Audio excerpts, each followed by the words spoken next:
Hello plebs, we've got a deck profile here from First Place Brotherhood in London, England, and this was some 200 odd people or something like that. And well, yeah, we've got Alex Robertson's list here, who's pretty sure been on this channel quite a number of times before, but yeah, he played Meadow Zoo.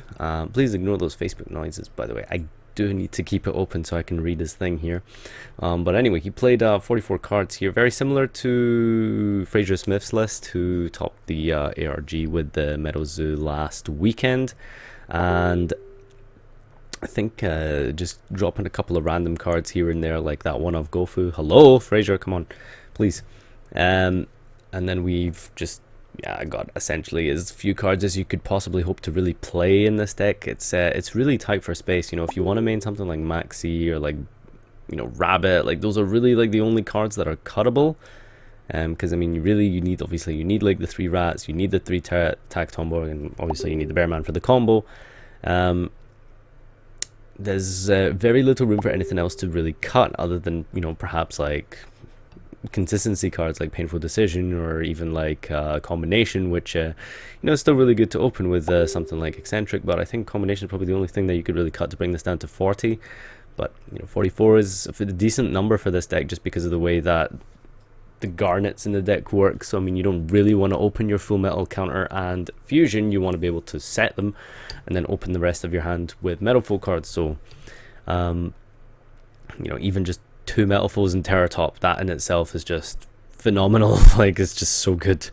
The amount of like power that this deck can do with, just because of how good Bearman combo is in this deck. You know, you can pendulum out the Momorat if you don't open the Terror Top, and then you can normal summon the Bearman after it, make the rank 8 with 3 level 3s, draw 3 cards, set barrier, win the game.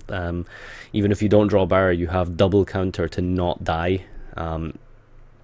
So that they'd need like 2 board wipes or something stupid like that to be able to get through double counter.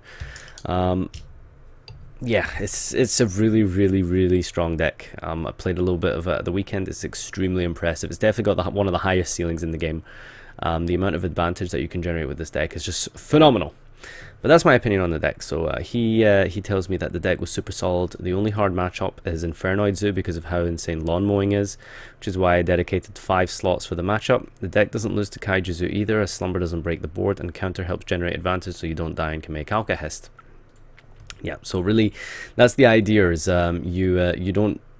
The board wipes are obviously very powerful this format, but because of counter, there's really no way you're going to be dying this format with this deck, you know, just because of the fact that you bring out 2 guys from your deck in defense, one of them potentially Bismugear, and then next turn they're in your graveyard, so you can banish them to get the scales out, and it's not once per turn. You just have infinite scales, no way to die.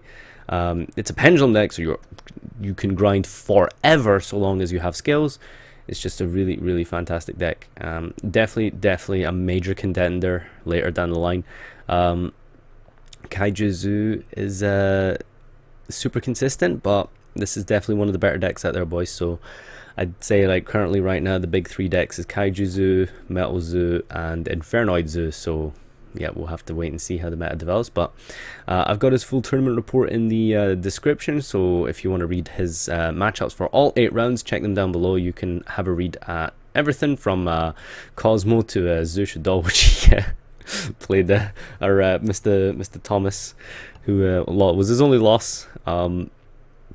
Well, Tom's only loss was the winner here. So yeah, I'll leave that in the description, and check this deck out. Honestly, I'd say this is probably the best list that you'll get for Zoo Metal. There's just really fantastic list. There's very few cards that you could really wiggle around with. The side deck could be interchangeable depending on the event, but in terms of the main deck, you're not going to get much better than this, honestly. So definitely give this a whirl, give it a try, and if you can come up with anything really to improve upon this, then I'd be impressed. But yeah, let me know what you think down below, and see you next time.